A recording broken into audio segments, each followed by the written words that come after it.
విష్ణుమూర్తి అవతారాలు.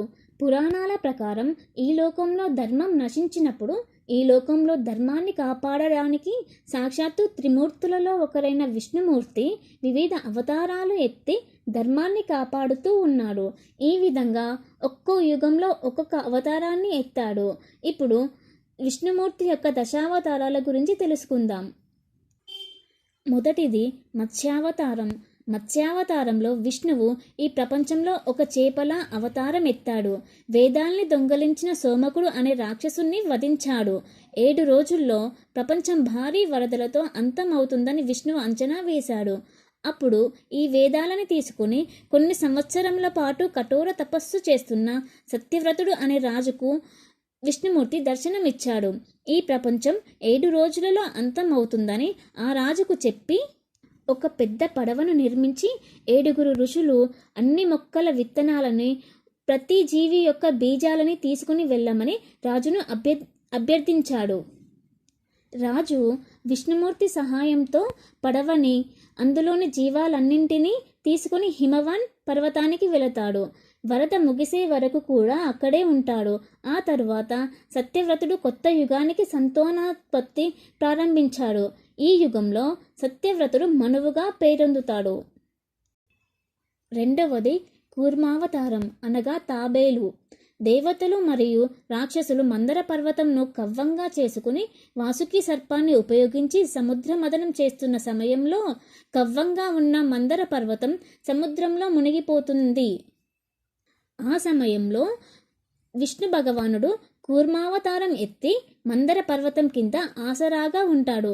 ఆ విధంగా సముద్రం నుంచి అమృతం ఉద్భవిస్తుంది. మూడవది వరాహ అవతారం. వరాహ అవతారంలో విష్ణువు ఈ ప్రపంచంలో ఒక పంది వలె అవతరించాడు. హిరణ్యాక్షుడు అనే రాక్షసుడు బ్రహ్మదేవుణ్ణి ప్రార్థించి మృగం లేదా మనిషి లేదా దేవుడు తనని చంపలేరని వరం పొందాడు. ఈ రాక్షసుడు వేదాలని దొంగలించి భూదేవిని బంధించి సముద్ర గర్భంలోనికి తీసుకుని వెళ్ళాడు. విష్ణువు వరాహ అవతారం ఎత్తి ఈ హిరణ్యాక్షుడు అనే రాక్షసుని సంహరించి భూదేవిని కాపాడి వేదాలను భూదేవిని సముద్ర గర్భం నుంచి బయటకు తీసుకుని వస్తాడు. నాలుగవది నరసింహ అవతారం. నరసింహ అవతారంలో విష్ణువు ఈ లోకంలో అర్ధభాగం పురుషుడిగా అర్ధభాగం సింహంలా అవతారం ఎత్తాడు. హిరణ్యాక్షుడి మరణం తర్వాత అతని సోదరుడు అయిన హిరణ్యకశ్యప రాక్షసులకు రాజు అయినాడు. హిరణ్యకశ్యపుడు అమరత్వం పొందడానికి బ్రహ్మదేవుని కోసం తపస్సు చేశాడు. అతన్ని కఠోర తపస్సుకు బ్రహ్మదేవుడు ముగ్ధుడై అతనికి వరం ప్రసాదించాడు. అప్పుడు హిరణ్యకశ్యపుడు తాను మనిషి చేత మృగం చేత చంపబడకూడదని పగలు లేదా రాత్రి మరియు భవనం లోపల లేదా వెలుపల చంపబడకూడదని కోరుకున్నాడు. ఈ వరం పొందిన తర్వాత హిరణ్యకశ్యపుడు తనని తాను దేవునిగా ప్రకటించుకుని ప్రజలు అందరూ తనని ఆరాధించాలని ఆదేశించాడు. కానీ అతని కుమారుడు ప్రహ్లాదుడు విష్ణు భక్తుడు. ఇది హిరణ్యకశ్యపునికి చాలా కోపం తెప్పించింది. తన కుమారుడు అయినప్పటికీ హరినామం స్మరించే ప్రహ్లాదుణ్ణి చంపించడానికి అనేక ప్రయత్నాలు చేశాడు. అగ్నిలోకి ప్రవేశించమని కొండ మీది నుంచి పడవేసి విషప్రయోగం చేసి చంపడానికి చూశాడు. ప్రతిసారి విష్ణుమూర్తి ప్రహ్లాదుణ్ణి రక్షించాడు. ఎంత హింసించినా కూడా ప్రహ్లాదుడి నోటి నుండి హరినామం తప్ప మరొకటి రాకపోవడంతో హిరణ్యకశ్యపుడు కోపంతో ఉగ్రుడై, ఎక్కడ దాక్కున్నాడురా నీ శ్రీహరి, దమ్ముంటే ముందుకు రమ్మను అని అన్నాడు. ఎందెందు వెతికితే అందందే ఉంటాడు ఆ శ్రీహరి అని ప్రహ్లాదుడు చెప్పాడు. అలా అయితే ఈ స్తంభంలో ఉంటాడా అని ఎదురుగా ఉన్న స్తంభాన్ని ఆయుధంతో కొట్టాడు. విరిగి పగిలిన స్తంభంలోంచి నడుం వరకు నరుడిగా, అక్కడి నుంచి తల వరకు సింహంలా కలిసిన నరసింహ ఆకారం బయటికి వచ్చింది. అప్పుడు ఆ ఉగ్ర నరసింహుడు హిరణ్యకశ్యపుణ్ణి రాత్రి పగలు కాని సంధ్యవేళలో ఇంటా బయట కాక ద్వారం మీద తొడల మీద పెట్టుకుని కూర్చుని మనిషి జంతువు కాని నరసింహ రూపంలో ప్రాణం ఉండి ఉండని గోళ్లతో గుండెను చీల్చి రక్తాన్ని చిందించాడు. ఆ విధంగా హిరణ్యకశ్యపుని మరణం హరి చేతిలోనే జరిగింది. ఐదవది వామనావతారం. వామనావతారంలో విష్ణువు ఈ ప్రపంచంలో మరుగుజ్జు పురోహితునిగా అవతారం ఎత్తాడు. ప్రహ్లాదుని మనవడు బలిచక్రవర్తి ఎంతో పరాక్రమవంతుడు మరియు శక్తిమంతుడు అయిన అసురుడు. బలిచక్రవర్తి తన పరాక్రమంతో 3 లోకాలను జయించి తన అదుపులో పెట్టాలనుకున్నాడు. 3 లోకాలను జయించిన బలిచక్రవర్తి గురించి దేవతలు బ్రహ్మదేవునికి ఫిర్యాదు చేసుకుంటారు. బ్రహ్మదేవుడు దేవతలను విష్ణువు దగ్గరికి తీసుకుని వెళ్ళాడు. అప్పుడు విష్ణుమూర్తి బలిచక్రవర్తిని అంతం చేయడానికి వామన రూపం ధరించాడు. వామన రూపంలో విష్ణుమూర్తి బలి దగ్గరకు వెళ్ళి చేతులు చాచి యాచించాడు. అప్పుడు బలి ఏం కావాలో కోరుకోమన్నాడు. వామనుడి రూపంలో వచ్చినది శ్రీహరి అని గ్రహించిన రాక్షస గురువు వద్దని బలిని వారించినా బలి ఇచ్చిన మాట తప్పనన్నాడు. వామనుడు 3 అడుగుల నేల ఇమ్మని అడిగాడు. బలి అనుమతి ఇచ్చాడు. వామనుడు పెరిగి ఇంతింతై వటుడింతై అన్నట్టుగా పెరిగి ఒక పాదాన్ని భూమి మీద మోపాడు, మరొక పాదాన్ని ఆకాశమంతటా పెట్టాడు. 3వ అడుగు పెట్టడానికి చోటు లేదంటూ బలి తల మీద కాలు పెట్టాడు. ఇలా బలిని పాతాళంలోకి తొక్కివేశాడు శ్రీహరి. 6వది పరశురామ అవతారం. పరశురామ అవతారంలో విష్ణువు ఈ ప్రపంచంలో బ్రాహ్మణ పురోహితునిగా అవతారం ఎత్తాడు.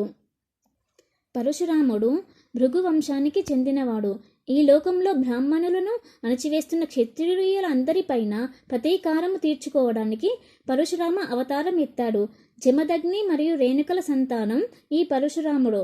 పరమశివునికి పరమ భక్తుడు. మహాశివుడు పరశురామునికి గొడ్డలిని సమర్పించాడు. దానిని పరశురాముడు ఎప్పుడూ మోస్తూ ఉంటాడు. కార్తవీర్య అనే ఒక శక్తివంతమైన రాజు పరశురాముని ఇంట్లో ఉండే అంతులేని పాలు ఇవ్వాల్సిన కామధేనువుని దొంగలించాడు. కోపోద్రిక్తుడైన జమదగ్ని వెళ్ళి రాజును చంపి కామధేనువుని తిరిగి తీసుకుని వచ్చాడు. అది విన్న రాజకుమారుడు తిరిగి వచ్చి జమదగ్నిని చంపాడు. తన తండ్రి అయిన జమదగ్ని మరణంతో కోపోద్రిక్తుడైన పరశురాముడు 21 యుద్ధాలలో క్షత్రియులందరినీ చంపి ప్రతీకారం తీర్చుకున్నాడు. 7వది రామావతారం. త్రేతాయుగంలో విష్ణువు శ్రీరామునిగా అవతారం ఎత్తాడు. ఇతిహాసంలో రాముడు అనే పాత్ర ఆదర్శవంతమైన కొడుకు, రాజు, భర్త మరియు ఆదర్శవంతమైన వ్యక్తి యొక్క లక్షణాలను ప్రపంచానికి చూపుతుందని భావిస్తున్నారు. దేవతలు అందరూ 10 తలలు కలిగిన అసురుడైన రావణాసురుడు మరియు కుంభకర్ణులను అంతం చేయమని విష్ణువుని వేడుకున్నారు. అప్పుడు విష్ణువు రామునిగా జన్మించాడు. లక్ష్మీదేవి సీతగా జన్మించింది. సీతాదేవిని ఎత్తుకెళ్లిన రావణాసురుడిని, కుంభకర్ణుడిని శ్రీరాముడు అంతం చేస్తాడు.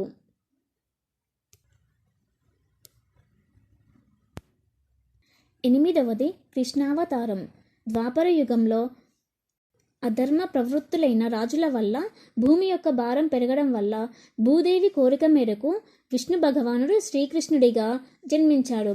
కంసుని అంతం చేస్తాడు ఈ విష్ణు అవతారంలో. ఈ కృష్ణావతారంలో యుద్ధం, ప్రేమ, సోదరభావం, రాజకీయాలు, మానవ స్వభావం, మానవ బలహీనతలు వంటి అనేక విషయాలలో మానవుడు ఏ విధంగా వ్యవహరించాలి అని శ్రీకృష్ణుడు తన శిష్యుడైన అర్జునుడికి తెలియజేస్తాడు. దీనినే భగవద్గీత అని పిలుస్తారు. 9వది బుద్ధావతారం. ప్రపంచాన్ని శాంతి మార్గంలో నడిపించడానికి విష్ణువు బుద్ధునిగా అవతారం ఎత్తాడు. హిందూ మతంలోని కొన్ని విభాగాలలో బౌద్ధ మతాన్ని స్థాపించిన బుద్ధునికి విష్ణువు యొక్క అవతారంగా పరిగణిస్తారు. శుద్ధోదనుడు మరియు మాయా దంపతులకు సిద్ధార్థ అనే యువరాజు జన్మించాడు. పుట్టిన వెంటనే తన తల్లి మరణిస్తుంది. ప్రజాపతి అనే వ్యక్తి సిద్ధార్థను పెంచాడు. తాను పుట్టిన వెంటనే తన తల్లి మరణించిన కారణంగా జీవుల యొక్క మరణానికి చింతిస్తూ మానవుని జననం మరియు మరణాల సంపూర్ణ సత్యాన్ని కనుగొనాలని నిర్ణయించుకున్నాడు. సింహాసనాన్ని త్యజించి సన్యాసం స్వీకరించాడు. బుద్ధునిగా మారతాడు. అతని ప్రబోధం ఇప్పుడు ప్రపంచవ్యాప్తంగా ప్రాచుర్యంలో ఉన్న బౌద్ధ మతానికి దారితీస్తుంది. బుద్ధుని ప్రబోధమే ఇప్పుడు ప్రాచుర్యంలో ఉన్న బౌద్ధ మతం. 10వది కల్కి అవతారం. కల్కి అవతారంలో విష్ణువు తన తెల్లని గుర్రం మీద స్వారీ చేస్తూ తన చేతుల్లో మండుతున్న కత్తితో కల్కి అనే యంత్ర మనిషిగా అవతారం ఎత్తుతాడు అని, ఇది విష్ణువు యొక్క భవిష్యత్ అవతారం అని అనుకుంటారు. ప్రపంచంలోని దుర్మార్గులందరినీ శిక్షిస్తాడు, ఈ ప్రపంచాన్ని నాశనం చేస్తాడు మరియు మళ్ళీ స్వర్ణ యుగాన్ని సృష్టిస్తాడు. విష్ణువు అవతారాలలో కల్కి చివరిది. ఈ విష్ణువు యొక్క దశావతారాలు.